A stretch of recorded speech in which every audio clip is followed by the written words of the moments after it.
I never imagined my life would spiral into chaos because of a jealous ex and a twisted scheme to ruin my reputation. Yet here I am, sharing every detail of a saga that left me scarred, but also strangely liberated. I always prided myself on my honesty and loyalty, but nothing could have prepared me for the betrayal that would unravel all I once thought was true. What started as a simple breakup quickly turned into a meticulously orchestrated trap. A trap that involved false accusations, manipulation, and even an attempted baby trap. And while most people might have forgiven, I refused to. I couldn't let her rewrite my story with lies and deceit, so I set out to expose the truth and exact a revenge that was as calculated as it was satisfying.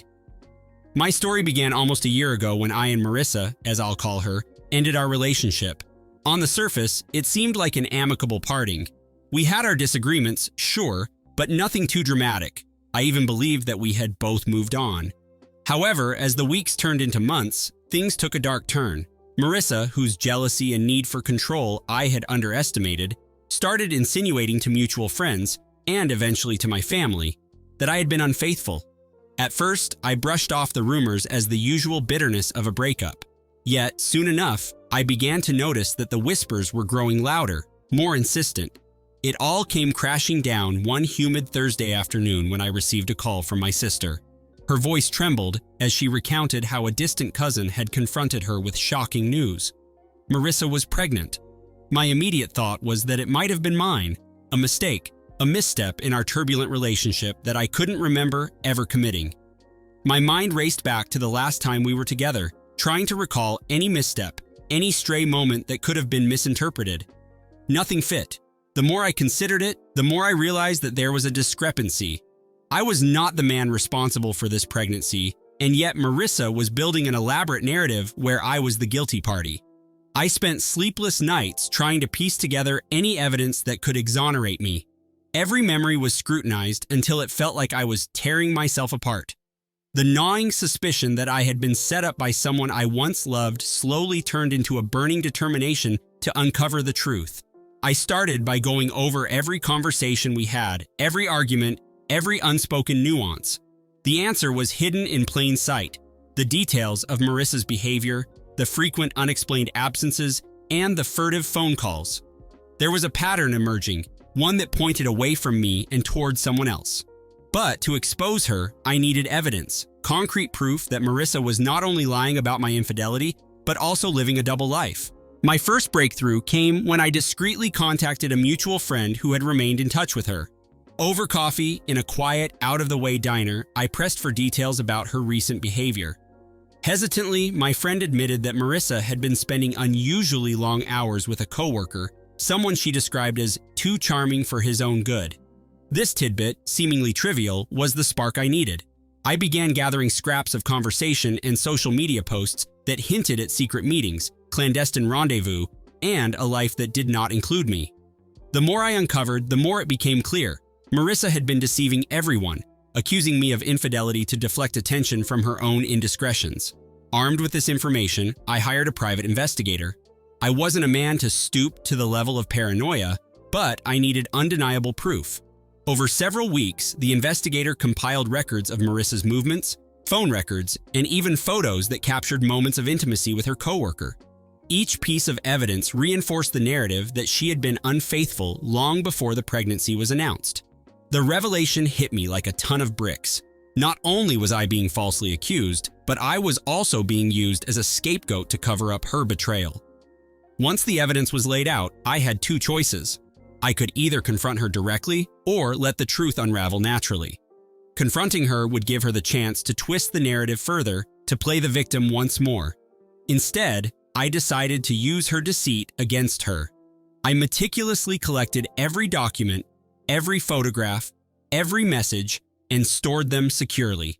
The plan was simple. I would expose her, but on my own terms, ensuring that every lie she had spun would come crashing down around her. I knew that trust, once shattered, could never be restored. Instead of seeking reconciliation or closure, I channeled all my energy into planning a public reckoning that would force Marissa to face the consequences of her actions. I reached out to a respected local journalist known for his integrity and penchant for investigative reporting. Over a discreet meeting at a quiet bar in the outskirts of town, I presented him with the damning evidence.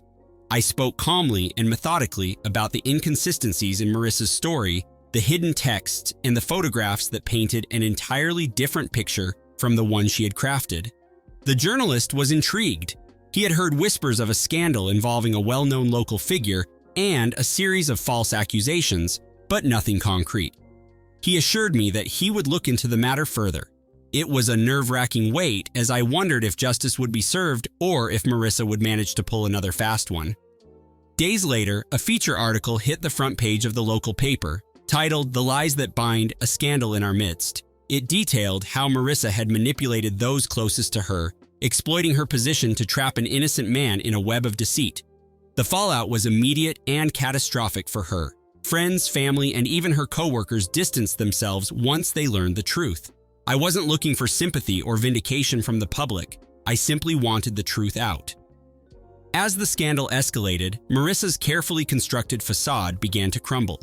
Investigations were launched, and soon, the evidence I had gathered became a central piece in legal proceedings. There was no forgiveness for her betrayal in my eyes, only a cold, hard sense of justice. Yet the true measure of revenge lay not in public humiliation or legal repercussions, but in the quiet moments when the dust finally settled. I remember sitting alone one evening in my apartment, a cup of coffee in hand, contemplating the irony of it all. Marissa had tried to paint me as a cheater, a liar, a man incapable of fidelity. But the very act of accusing me had exposed her own weaknesses, her own inability to face the truth. I had been betrayed, yes, but I had also been liberated. The pain of the accusation had transformed into a determination that I would never allow anyone to tarnish my name again. I won't lie, there was a part of me that wanted to revel in her downfall. Every new detail that emerged about her deceit, every public statement from people who had once admired her, only fueled my sense of justice. I saw her downfall not as an act of cruelty, but as the natural consequence of her actions. She had crafted a life built on lies, and now that life was in ruins, I didn't feel glee in her suffering. I felt a cold satisfaction, a validation that the truth always prevails. Looking back, I realized that this experience taught me more about human nature than any other chapter of my life. Trust is a fragile thing, easily shattered by envy and deceit. And while I suffered for a time under the weight of false accusations, I emerged stronger and wiser. I learned to scrutinize not only the actions of others, but also to trust my instincts. When something feels off, it usually is, and ignoring that feeling can cost you dearly. I also learned that revenge doesn't have to be explosive or overtly dramatic. Sometimes, the sweetest form of retribution is the quiet dismantling of a false narrative, the steady, methodical collection of truth until the lies can no longer be sustained. It wasn't about winning a petty battle or scoring a personal vendetta. It was about reclaiming my life and proving that integrity still has a place in a world so willing to compromise it for scandal and gossip. I must emphasize, however, that my story isn't meant to be a cautionary tale for every relationship. Not every breakup turns into a media frenzy, and not every betrayal warrants a public spectacle. In my case, the stakes were higher because my reputation, my very identity, was under attack. And when the person responsible for that attack is someone you once trusted implicitly, the need for retribution becomes a matter of principle. I refused to let her rewrite my story in her favor. I refused to forgive, not because I was bitter, but because forgiving would mean accepting that her actions were somehow justified. There was no room for compromise when your character is on the line. Even now, as I recount the events with a sense of clarity and purpose, I can't help but feel a lingering resolve. I have moved on, built a new life, and learned to guard my heart more fiercely. The scars of betrayal remain, a permanent reminder of a time when I was almost consumed by lies. But every scar tells a story of survival, of courage, and ultimately, of victory over those who seek to bring you down. For anyone reading this who might be in a similar situation, take heart in knowing that the truth has a way of revealing itself. The road to vindication might be long and fraught with uncertainty, but perseverance and a commitment to honesty can turn even the darkest of betrayals into a testament of strength. I've learned that revenge, when executed with precision and integrity, isn't about stooping to the level of your betrayer. It's about reclaiming your narrative, showing the world that you are more than the false accusations and the manipulations of a jealous mind. There is an undeniable satisfaction in watching a well-orchestrated plan unfold. As the pieces fell into place, every conversation with the journalist, every piece of evidence meticulously stored away, served as a reminder that the truth was on my side. Marissa's downfall wasn't a spontaneous act of retribution. It was the inevitable result of a carefully constructed truth that I refused to let be buried by lies. And while some might argue that revenge is a dangerous game, in my case, it was the only way to restore the balance and ensure that no one else would be ensnared by her deceit. In the end, justice isn't a grand, dramatic event filled with explosions and cliffhangers. It's a quiet, relentless force that over time erodes the false narratives and leaves only the undeniable truth in its wake. I stand here, scarred yet unbroken, as living proof that even in a world where betrayal lurks in every corner, truth and integrity can prevail. I carry the lessons of this experience with me every day, and though I have no desire to relive the pain of those dark times, I know that every step I took on that treacherous path was a step toward reclaiming my life. So, to anyone who's ever been falsely accused, manipulated, or betrayed by someone they once cared about, hold on to the truth, trust your instincts, and know that the greatest revenge is not forgiveness, it's the unyielding commitment to living your life on your own terms. Marissa's legacy is one of lies and deceit, and while I will never forget the betrayal, I choose to remember it as the catalyst that propelled me into a future where integrity reigns supreme. Now, as I sit back and reflect on all that has happened, I realize that my story is not just about exposing a web of lies.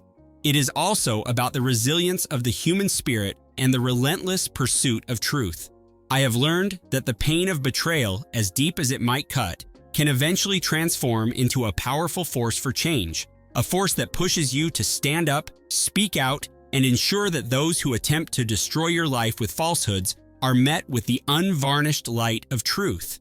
There is no room in my life for forgiveness when the price of trusting the wrong person is as high as it was in my case. I will not allow Marissa's actions to define me or dictate the course of my future. Instead, I use them as a constant reminder of the strength that lies within me. And if my story can serve as a beacon for others who find themselves ensnared in a similar web of deceit, then sharing it is worth every painful recollection. I have learned to embrace the scars that remain as symbols of my survival. They remind me that even when you are betrayed by the very people you once held dear, you have the power to rise above and rewrite your own narrative. In the end, truth is not just a weapon. It's a shield that protects your identity, your honor, and your future from the corrosive effects of false accusations. And as long as I stand by the principles of honesty and integrity, no one can ever take that away from me. This experience, as bitter and challenging as it was, ultimately reaffirmed a simple truth. The only person you truly owe loyalty to is yourself. And so, I continue forward, unburdened by the lies of the past, resolute in my commitment to live a life defined by truth and self-respect. I have no regrets, only lessons learned and a renewed determination to never allow another person's jealousy or deceit to undermine who I am. The journey was long, filled with moments of doubt, anger, and heartache. Yet, through it all, I never wavered in my quest for justice. I exposed the truth not with theatrics, but with the slow, inexorable momentum of facts that could not be ignored. Marissa tried to trap me in a narrative of infidelity and betrayal, but in the end, it was her own actions that sealed her fate. I found solace in the knowledge that the truth was my ally and that, despite the devastation she caused, I had emerged from the ordeal stronger and more determined than ever.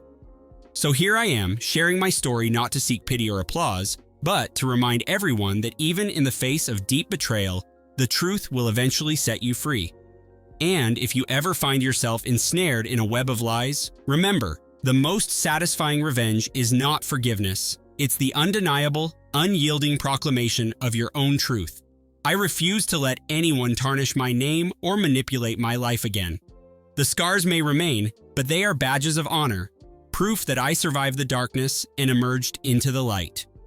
In the end, my story is a testament to the power of persistence, the importance of self-respect, and the triumph of truth over deceit. I hope that by sharing every detail of this harrowing experience, others who have been wronged will find the courage to fight back, to stand up for themselves, and to never allow the lies of the past to dictate their future. For me, the journey toward vindication wasn't just about revenge. It was about reclaiming my life, restoring my dignity, and proving that even in the most treacherous circumstances, justice will find a way. Every morning as I wake, I am reminded of the choices I made in the face of betrayal. I chose not to forgive, not because I harbor bitterness, but because I understand that forgiveness in such a situation only emboldens the deceiver. Instead, I channel that energy into building a future defined by integrity, where every step I take is a reaffirmation of my commitment to truth.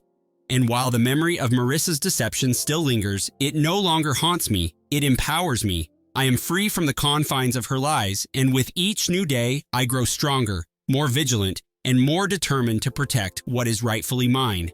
This isn't a tale of romantic sorrow or melodramatic redemption. It's the raw, unfiltered account of how one person's web of lies was meticulously dismantled by the steadfast resolve of another. I share it as a reminder: never let anyone else control your narrative.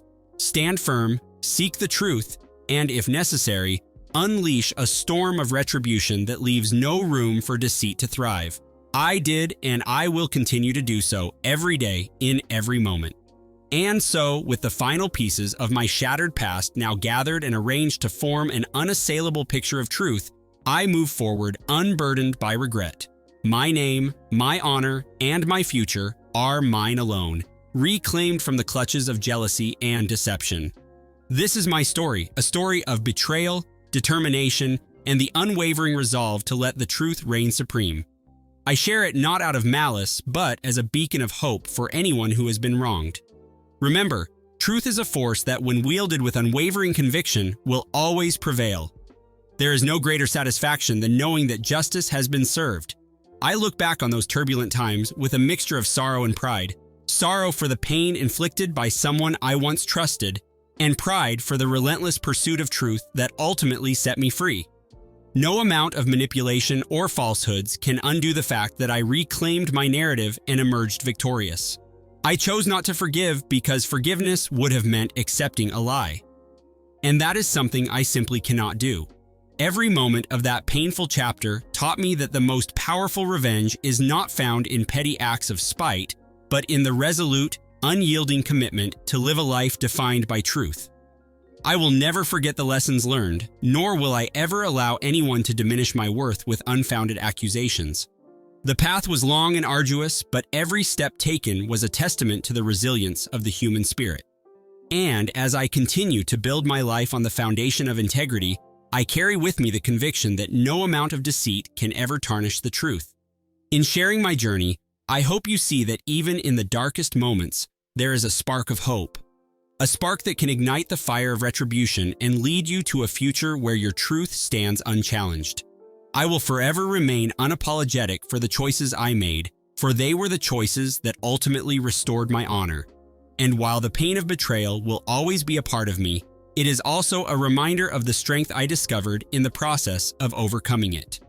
This is not just a story of revenge, but a celebration of resilience, the triumph of truth, and the unwavering determination to never allow a lie to define your worth. It is a declaration that no matter how far you may fall, the truth will always have a way of rising to the surface, and when it does, it will shine brighter than any deceit ever could. I stand here today, unbowed and resolute, as living proof that the pursuit of truth is the most potent weapon against betrayal. And if you ever find yourself betrayed by someone you once trusted, remember, the truth is your ally, and your resolve is your shield. In the end, justice is not about forgiveness. It's about reclaiming your life and ensuring that the lies that once threatened to define you are replaced with the unassailable light of truth. This is my journey. This is my revenge. And I will never let anyone dictate the narrative of my life again.